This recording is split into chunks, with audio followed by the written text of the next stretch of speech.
Bonjour à toi, cher auditeur, auditrice, curieux ou curieuse qui vient me rejoindre dans ce podcast. Je t'invite aujourd'hui dans ma tanière, un lieu sûr, au coin du feu, pour se reconnecter à soi. Dans l'épisode du jour, on va aborder un thème avec lequel nous sommes tous familiers. C'est quelque chose qui vient souvent nous titiller au quotidien et tout au long de notre vie. Et cette chose-là, c'est la peur. Et j'ai trouvé que c'était un bon sujet pour commencer ce premier épisode de ce podcast, parce que tout simplement, la peur, c'est le début de beaucoup de choses. Et du coup, quand on débute quelque chose, il me semble que la peur est toujours présente. Quand on ose quelque chose de nouveau, la peur, elle est toujours présente. Enfin, peut-être pour certains, elle ne l'est pas. En tout cas, pour moi, elle l'est. Et aujourd'hui, j'ai peur. J'ai peur de faire ce podcast. J'ai peur d'être ridicule. J'ai peur de me rater. J'ai peur de ne pas intéresser les gens. J'ai peur que ça parle à personne. J'ai peur de dire des choses qui n'ont pas de sens, en fait. J'ai peur de ne pas être assez. J'ai peur de ne pas être à la hauteur. J'ai peur de ne pas faire de la qualité. J'ai peur d'investir trop de temps et finalement de ne pas m'y retrouver. J'ai peur de plein de choses, en fait. J'ai peur de me dévoiler aussi, beaucoup. J'ai peur qu'on me mette des étiquettes. J'ai peur d'être critiquée. J'ai peur d'être jugée. J'ai peur de m'exposer. Et finalement, la peur, elle est là tout le temps. Et la peur, comment je la vois ? Parfois, chez moi, je procrastine. C'est-à-dire que quelque chose me tient vraiment à cœur, mais monter ce podcast me tient vraiment à cœur. Mais je ne vais pas prendre le temps de me poser devant mon micro et d'enregistrer cet épisode parce que je me dis que ce ne sera jamais assez bien. Qu'est-ce que je vais bien pouvoir dire ? Et dans ma tête, j'ai tendance parfois à me rabaisser ou finalement à faire l'autruche. Remettre à demain. Remettre à demain, c'est facile parce que du coup, on ne se confronte pas. Et on ne se confronte pas à notre peur. On ne rentre pas dedans. Souvent, la peur, c'est pas évident à gérer. Et du coup, moi, quand j'ai peur, qu'est-ce qui se passe ? Alors souvent, je bug, comme je disais. Donc, première phase, je bug. Souvent, je vois pas tout de suite que j'ai peur. Ça commence par dans mon corps, je me sens pas très bien, je commence à être en tension, j'ai des pensées qui tournent en boucle, ça va pas trop. Ensuite, dès que je commence à être un peu en colère ou dans l'anxiété ou à procrastiner vraiment, je me dis quand même ce que j'essaye de faire, c'est de voir quand j'ai des émotions négatives, c'est de m'interroger dessus, de prendre un temps de recul, me retrouver avec moi-même et prendre un temps de recul dessus. Et ça, je trouve que ça aide vraiment. Moi, c'est le seul moyen, sinon on peut tourner en boucle pendant des mois, des années, enfin des semaines, des mois, des années sur une même peur sans aller la regarder, sans aller à la source, quoi. Et du coup, je pense que pour moi, ce qui marche bien, c'est de prendre un petit temps de recul et de me dire, bon, là, t'es pas très bien, tu réagis pas de manière très rationnelle en ce moment, t'es stressé, qu'est-ce qui se passe ? Donc là, c'est vrai que je vais prendre un peu de recul et je vais me dire, en fait, ça me panique. J'ai super peur de tel ou tel truc. Et t'as peur de quoi au juste ? T'as peur de rater, t'as peur de te lancer, t'as peur de réussir, t'as peur... Typiquement, pour ce podcast, ça fait super longtemps que j'ai l'idée, mais de là à se lancer, à enregistrer le premier épisode, oh là là, mais j'ai tout le temps des freins, parce que c'est joli l'idée dans ma tête, hein. Elle est très belle, hein. Je me dis, j'ai envie de plein de choses, j'ai envie de faire quelque chose de super. Et je me dis, mais si ça ressemble pas à ce que j'imagine, parce que j'imagine quelque chose, mais finalement, au fond, c'est assez flou. Donc, mais si ça ressemble pas à ce que j'imagine, qu'est-ce qui va se passer ? Est-ce que je vais tomber de haut ? En fait, y a une part de moi qui a envie d'être courageuse dans ma vie, c'est-à-dire vraiment me confronter à mes peurs, d'aller dedans. Typiquement, dans les relations amoureuses, moi, je crois que j'aime aller avec des gars qui m'activent des peurs. Mes insécurités, mes peurs, parce que du coup, ça les réveille. Donc, je peux aller les voir, je peux aller les visiter. Je me suis lancée en tant qu'auto-entrepreneur, mais alors ça réveille toutes les peurs de se lancer à son compte, notamment l'insécurité financière. c'est un gros sujet, qui est une grosse peur, à laquelle quand on se lance à son compte, on est confronté tout le temps, surtout au début. Surtout au début où, en fait, on doit déconstruire beaucoup de peurs. En tout cas, on doit faire face à beaucoup de choses auxquelles on ne nous apprend pas à faire face pendant l'enfance, pendant les études, etc. Parce qu'on nous met finalement dans un moule, mais on ne nous confronte pas à la totale liberté, finalement, de ce que c'est de se lancer en auto-entrepreneur ou en tant qu'entrepreneur tout court, lancer une entreprise. Dans tous les cas, ça fout le vertige au début, donc les peurs sont grandes. Mais moi, je crois qu'il y a une part de moi qui aime me confronter à mes peurs. De toute façon, je trouve que c'est ça qui fait grandir. Mais parfois, ces peurs-là, elles sont fortes et on n'arrive pas tout de suite à mettre le doigt dessus.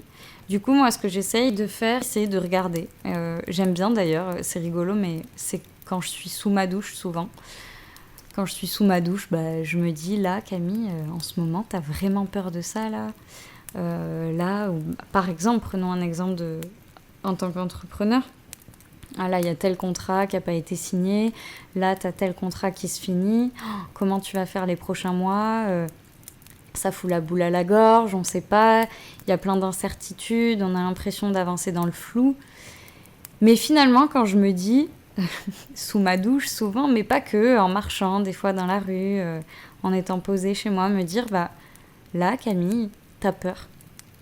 Bah ouais, t'es super flippée, mais en fait, t'es un être humain, donc t'as le droit d'avoir peur.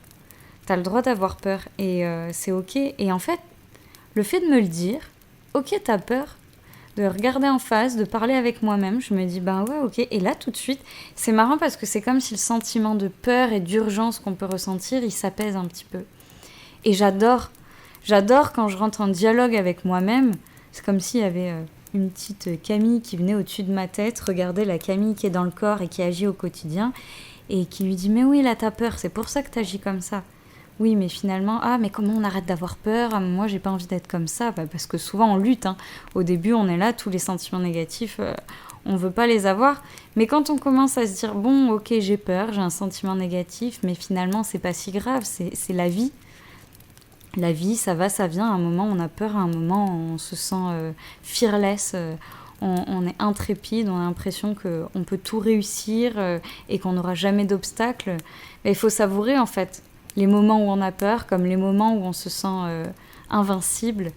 Et je trouve que c'est ça qui est beau. Et moi, comment j'arrive à vaincre ma peur, c'est aussi... Des fois, en arrêtant de me poser des questions, en me disant « Ok, t'as peur, mais vas-y, fais-le quand même. » Et tu verras que peut-être ta peur, elle était pas fondée. Enfin, elle est fondée, mais dans ta tête. Et qu'en fait, une fois que tu l'as fait une fois, ça fait pas si peur, on peut le refaire. Et c'est comme... j'en sais rien, je l'ai jamais fait, donc je vais pas prendre un exemple que j'ai jamais fait. J'allais dire sauter à l'élastique.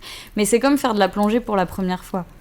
Au début on est là, on descend en profondeur, on a du poids, on va sous l'eau vraiment, et s'il y a un problème et tout, et si on a de la buée dans le masque et comment on fait pour remonter, etc.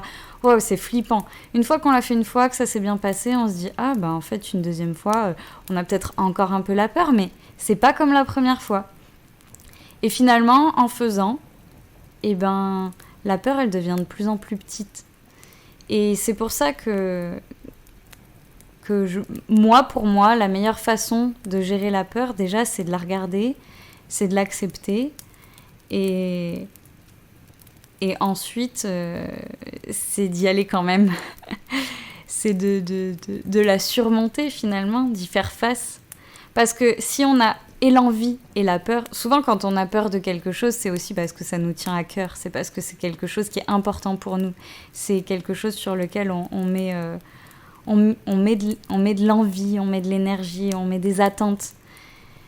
Et finalement, si on se déconnecte aussi un petit peu des attentes et qu'on se dit, vas-y, j'essaye. Moi, je fais mon podcast, là, j'essaye. J'essaye et je sais pas du tout ce que ça va donner. Si ça se trouve, ça va pas du tout vous parler, tout ce que je vous raconte sur la peur. En tout cas, moi, vous voyez le format de ce premier épisode, c'est que j'ai envie de vous partager un peu comment moi je fonctionne, un peu comme à cette étape de ma vie, parce que le chemin est long et que je vais sûrement progresser sur ce sujet-là. et sur tous les sujets que je vais aborder. Et c'est ça qui est magique, en fait, c'est qu'un sujet tel que la peur, il n'a pas de fin. On avance tout le temps, en fait. On se questionne toujours autant, on y fait face toujours autant. Et à chaque fois, on peut peaufiner ses stratégies, on peut essayer des nouvelles choses, on peut comprendre les autres aussi à travers ça différemment. On peut comprendre aussi des fois que... Prenons par exemple une présentation qu'on doit faire pour un projet de boulot qui nous tient à cœur et tout. Bah, parfois, on va avoir peur de rater, du coup on va être tendu, du coup à la maison... on va pas être très agréable avec notre entourage, avec les amis ou avec les collègues. Mais tout ça, en fait, c'est parce qu'en nous, il y a quelque chose qui veut faire bien. C'est parce qu'il y a quelque chose qui veut avancer.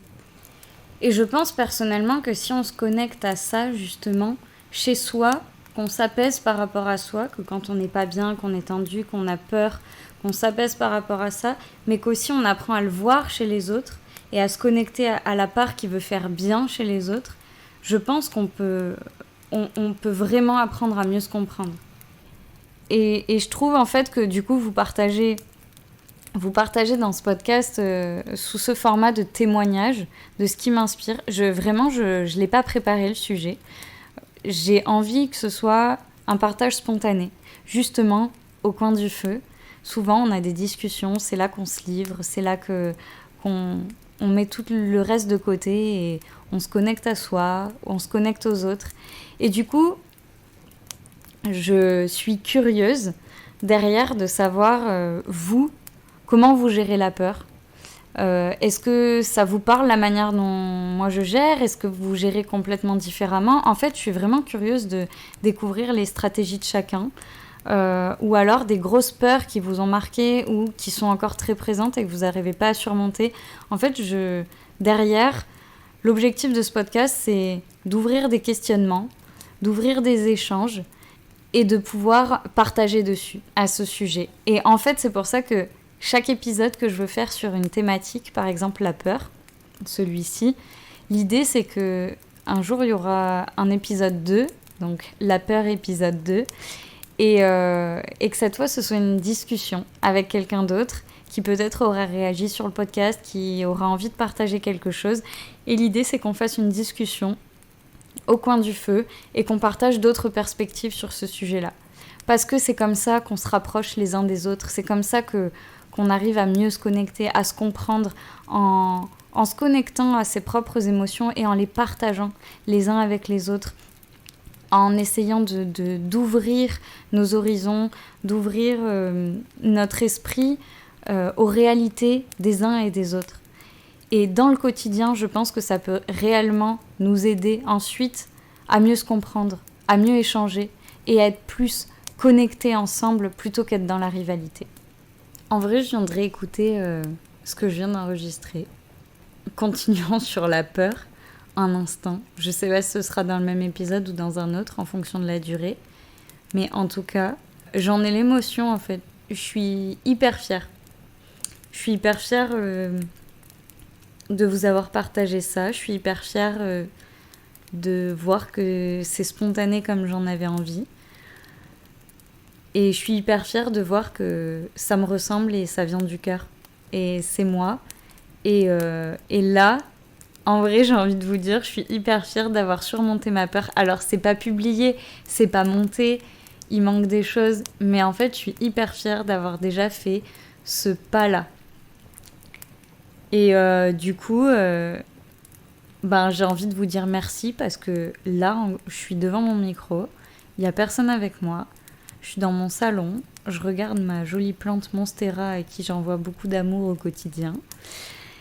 Et en fait, je vous imagine, donc je m'imagine déjà vous parler à plusieurs personnes, à des gens qui vont être dans le tram, chez eux, dans le métro, qui vont être dans la voiture. Et si ça se trouve, pas grand monde va écouter mon épisode, mais en tout cas, le fait d'imaginer, de parler au monde, de parler à cœur ouvert, ça libère. Et je vous avoue que j'avais super peur et que maintenant, je suis super fière. Et j'ai super hâte de passer à l'étape suivante et de finaliser toutes ces choses-là et d'enfin publier le podcast. Donc, si vous écoutez ce témoignage, c'est que j'ai passé l'étape 2, on va dire, montage, etc. et avoir créé ma petite miniature encore, avoir créé mon intro. Il reste plusieurs choses. En tout cas, sur le contenu de fond, je suis très fière d'être allée jusque-là et une première étape de surmontage de peur.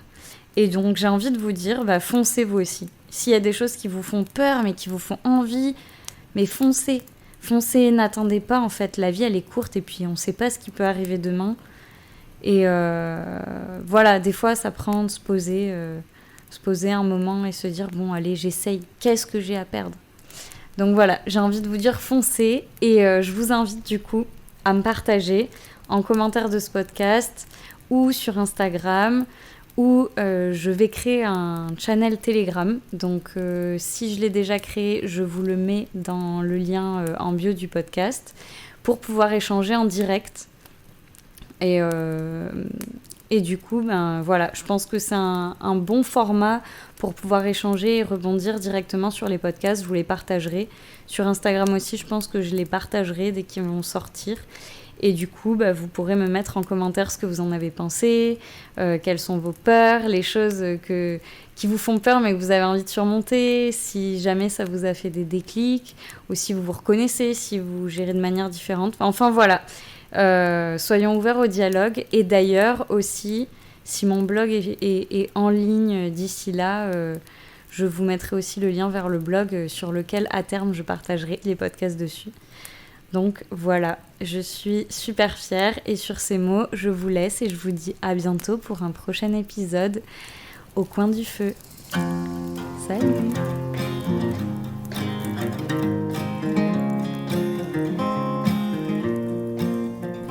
Et n'oublie pas, si cet épisode t'a plu, le meilleur moyen de me soutenir, c'est de venir t'abonner sur la plateforme de ton choix, mais aussi, si le cœur t'indique, de me laisser une petite note. Ça me fera super plaisir et ça m'encourage vraiment à vous concocter de nouveaux sujets de confidence au coin du feu. À bientôt!